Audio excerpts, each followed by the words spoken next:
महत्त्वाची बातमी, उद्या परीक्षा होणार होती आणि आज पेपर फुटल्याने आता मोठी खळबळ उडणार आहे। नीट परीक्षेच्या वेळेला पण असं झालं आणि आता उद्या होणाऱ्या टीईटी परीक्षेचा हा पेपर फुटलेला आहे। मी हात जोडले त्या शिक्षण व्यवस्थेला आणि शिक्षण व्यवस्था चालवणाऱ्याला। उद्या जो टीईटीचा पेपर होणार होता तो टीईटीचा पेपर आज ठाण्यामध्ये फुटला आहे।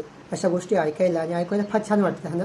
मागच्या वेळेस नीट एक्झामचा पेपर फुटला किंवा वेगवेगळ्या स्पर्धा परीक्षांमध्ये पेपर फुटतात, विकत घेतले जातात, लाखो रुपये देतात, कोटी रुपये देतात आणि 99 पैकी 100 पैकी 99 मार्क 100 मार्क पाडले जातात आणि हेच लोक उद्या व्यवस्थित येणार आणि व्यवस्थित आपल्याला शिकवणार काय करायचं ते।